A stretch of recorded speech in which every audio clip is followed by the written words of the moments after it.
auditeurs, salam alaikum wa rahmatullahi ta'ala wa barakatuh. Les leçons que nous allons vous présenter sont conçues dans l'intention de faciliter aux futurs bacheliers leur révision et de bien les préparer à l'examen qu'ils auront à passer. Elles sont conformes au programme en vigueur et respectent leur contenu et leur progression. Elles ont un double rôle, ou peut-on dire, elles ont un double avantage pour l'élève. D'une part, elles lui donnent des repères utiles en insistant sur les aspects essentiels à retenir. D'autre part, elles l'aident à acquérir une méthodologie de travail lui permettant d'appréhender les difficultés et de les résoudre par l'analyse et la réflexion. Nous espérons que ce travail aura l'efficacité requise et aidera les élèves à réaliser une révision méthodique et réfléchie qui les mène à la réussite, Inch'Allah. Passons maintenant à la première leçon. Aujourd'hui, on va essayer de voir les étapes de la compréhension d'un texte. Comme vous le savez, votre sujet d'examen est conçu de telle manière qu'il y a un texte que vous allez essayer de lire pour pouvoir répondre aux questions. Ensuite, vous avez la deuxième partie qui consiste en la production écrite. Essayons un petit peu de nous concentrer sur la première partie, la partie de compréhension du texte. Tout d'abord, on doit savoir une chose très importante, c'est que tout texte est conçu d'une manière à ce qu'il développe, à ce qu'il comporte véhicule une idée. Bon, en général, un texte, il est construit, il a une forme et il a un fond. Ça veut dire, il a un contenu, il traite un thème bien particulier et en même temps, il est écrit d'une certaine manière. Généralement, les textes que nous abordons dans les sujets d'examen sont conçus, je vais essayer de schématiser, sont conçus de la forme suivante. En général, vous avez un titre, ensuite 2 ou 3 paragraphes, que je vais essayer de schématiser ici. Ensuite, vous avez souvent l'auteur, la source, peut-être la date de parution, bon, d'autres informations. Ce texte-là, tout le texte, il comporte des informations en rapport avec un thème. Il traite un thème, il traite un sujet. Le titre, l'auteur, la source, éventuellement des images ou des illustrations, composent ce que nous appelons le paratexte ou bien les éléments paratextuels. Pour certains élèves, ils ont cette appréhension du texte. Ils disent que lorsque je lis le texte, je n'arrive pas à comprendre. Et notre but, c'est à ce qu'ils arrivent à comprendre l'essentiel pour pouvoir répondre aux questions de compréhension. Bien sûr, il ne faut pas lire le texte immédiatement et dire « voilà, je n'ai pas compris » ou bien « voilà, j'ai tout compris ». La compréhension, c'est le fait de construire du sens. Donc, dans la définition de compréhension, construire du sens, il y a des étapes de construction. Le problème que rencontre la majorité de nos élèves, c'est surtout la méthodologie de travail, l'approche qu'ils doivent avoir pour aborder un texte. Un texte, il faut d'abord le découvrir. Donc, nous avons la première étape vers la découverte du texte. Avant de commencer à lire le texte, il faut prendre en connaissance les éléments paratextuels. Le titre, l'auteur, la source. Des fois, s'il s'agit d'un journal, vous avez la date de parution. Si vous avez un ouvrage, vous avez la maison d'édition et la date d'édition. Et éventuellement, vous pouvez avoir des textes illustrés. Ces éléments paratextuels nous permettent un petit peu d'avoir une idée ou bien d'émettre des hypothèses sur le contenu du texte. Ensuite, on passe à la deuxième étape, c'est identifier la nature du texte, ou bien l'image du texte. Quand je dis la nature du texte, ça veut dire, est-ce que notre texte est sous forme de prose? Est-ce que c'est un poème? Est-ce que c'est un dialogue? Et tout le monde sait que le dialogue est marqué par des marqueurs, comme par exemple les tirets. Le poème a une certaine forme qui diffère de la forme du texte en prose. Deuxième étape, on va essayer de faire la première lecture. Donc, on a dit avant la lecture, première étape, avant la lecture, c'est ce qu'on appelle l'observation des éléments paratextuelle. Observation. Une étape d'observation qui ne prend pas beaucoup de temps. Dans cette observation, on essaie un petit peu d'avoir une idée sur l'image du texte, la forme globale, nombre de paragraphes, si c'est un poème, si c'est un texte en prose. Deuxième élément paratextuel.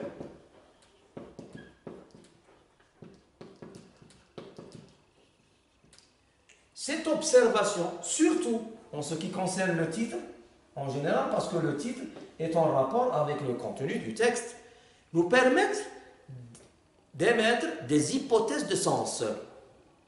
Donc, je donne quelques exemples. Supposons, je prends par exemple l'exemple du titre. Supposons que notre texte a pour titre, je vous donne des titres de textes qui ont fait l'objet de sujets d'examen, par exemple, Histoire de l'Arabi Mehdi.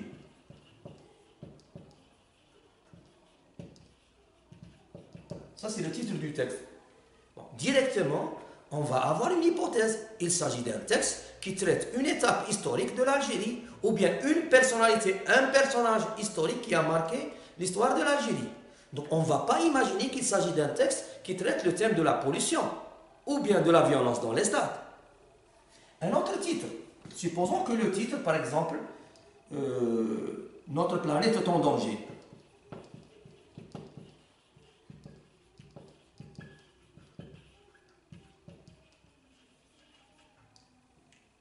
À partir de ce titre, on ne peut pas imaginer qu'il s'agit d'un texte qui traite le thème de l'histoire de la guerre de libération nationale.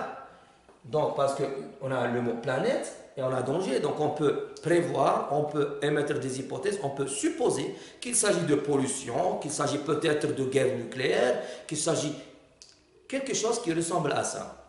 Supposons maintenant un autre texte, un autre titre, pardon. Le titre que vous avez sur votre manuel scolaire.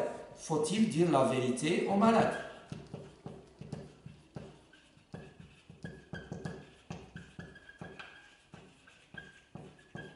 Vous remarquez que dans ce titre, c'est une phrase interrogative, c'est une question.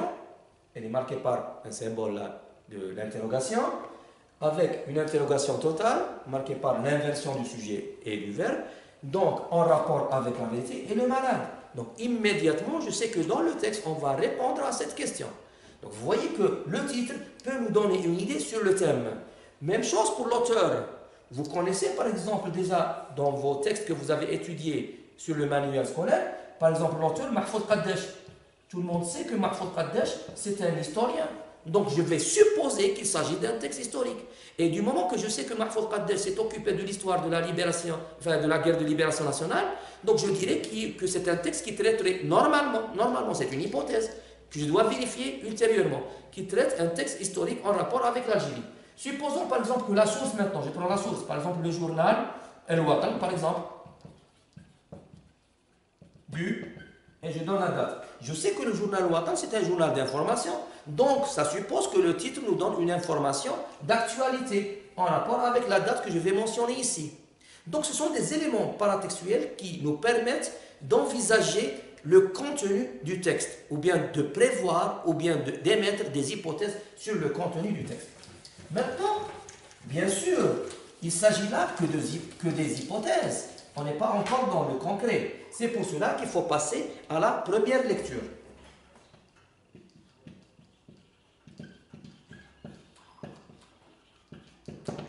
C'est ce qu'on appelle communément la lecture diagonale. Ça veut dire lire tout le texte du début à la fin, doucement, lentement, une petite lecture, mais sans essayer de comprendre toutes les informations contenues dans le texte.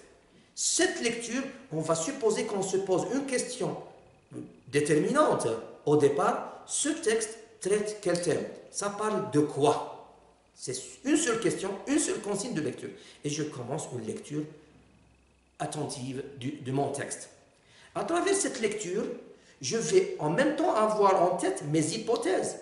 Et je vais vérifier mon hypothèse par rapport à la question que je suis en train de poser maintenant. À partir de cette première lecture, je peux déjà dégager le thème du texte. je peux déjà dégager le thème du texte. Mais à partir de quoi? Si on repère les marques d'énonciation, ça veut dire quoi? Repérer, lire, mais pas simplement lire pour lire, c'est pour repérer des marques d'énonciation. Quelles sont ces marques d'énonciation? Bon, on va poser la question. Qui parle? À qui? Et de quoi?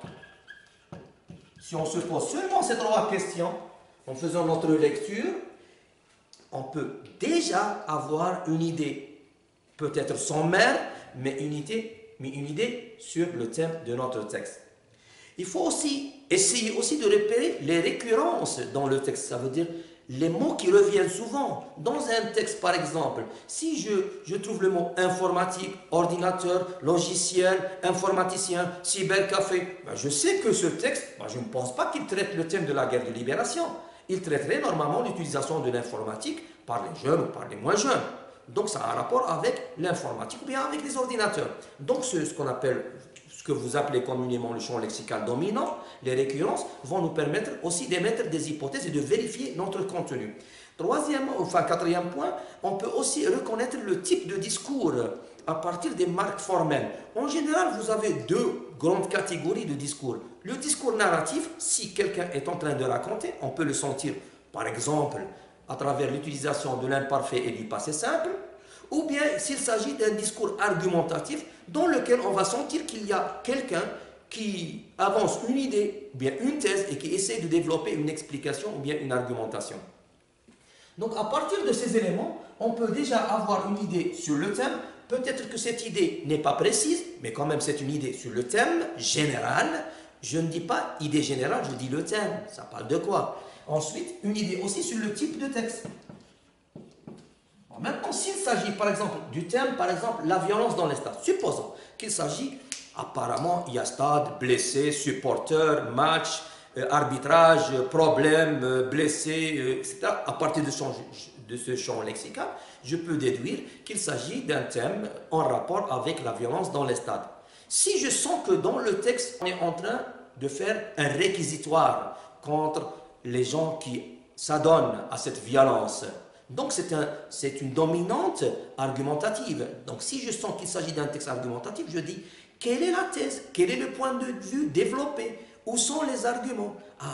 Toutes ces questions, je vais essayer de leur trouver des réponses à travers la suite de ma lecture. C'est pour cela que je vais passer maintenant à la deuxième étape. Donc première étape, observation. Deuxième étape, première lecture. Maintenant, on va passer à la deuxième lecture, ce qu'on appelle une lecture intelligente. Lecture intelligente. Du texte, bien sûr. Ce que vous appelez communément, ou on appelle communément, analyser le texte. Cette lecture intelligente, donc du moment que nous avons un texte, et nous avons aussi un questionnaire, une suite de questions, on peut passer par les questions. On peut d'abord passer par les questions. On a déjà lu le texte, on a une idée sur le thème, une idée peut-être moins précise sur le type de texte. Maintenant, je vais jeter un œil sur les questions. Je vais lire toutes les questions attentivement, sans essayer d'y répondre. Je vais simplement lire les questions. Ces questions, je sais à l'avance qu'elles sont posées dans un ordre qui suit l'ordre, la progression du texte, donc me permettront un petit peu d'avoir une idée ou bien de compléter mon idée. Donc je commence par lire les questions. Une simple lecture, sans essayer d'y répondre, puis je reviens à mon texte. Je reviens à mon texte et je fais une deuxième lecture. Une deuxième lecture. Cette deuxième lecture se base sur deux aspects, ou bien sur deux choses que nous avons déjà faites. Premièrement, on a déjà observé le texte, on a émis des hypothèses, on a lu le texte, on a dégagé le thème approximatif, on a dégagé le type de texte, puis nous avons lu les questions à partir desquelles on peut aussi déduire le type de texte ou bien le thème du texte. Deuxième lecture, c'est ça la lecture analytique que je vais faire, tout en ayant en tête les questions que j'ai déjà vues. Donc, À travers cette deuxième lecture, je dois d'abord repérer les indices qui marquent la progression du texte. Parmi les indices, par exemple, vous pouvez lire les débuts de paragraphes. Des fois, vous avez des articulateurs qui sont mis en relief. Donc, ils nous permettent un petit peu d'avoir une idée sur la progression du texte. Il faut aussi identifier les types de phrases prédominantes. S'il s'agit par exemple de narration, vous avez l'utilisation par exemple de passé simple et de l'imparfait. Vous avez des passages descriptifs et des passages de discours direct par exemple. Il faut aussi s'interroger sur le langage, le vocabulaire employé. Bon, en général, pour des sujets d'examen, le vocabulaire employé est adapté au niveau des élèves de terminale. Et aussi prendre de recul, réfléchir un petit peu et prendre de recul et essayer de voir l'enjeu du texte. Ça veut dire, ce texte a été écrit dans quel but ou bien dans quelle intention communicative. Voilà, grosso modo, je sais que c'est là un peu théorique. On va essayer à partir de la prochaine séance, Inch'Allah, d'appliquer tout ce que nous avons appris aujourd'hui à travers la lecture et l'analyse d'un texte. Je vous remercie et je vous dis à la prochaine séance, Inch'Allah.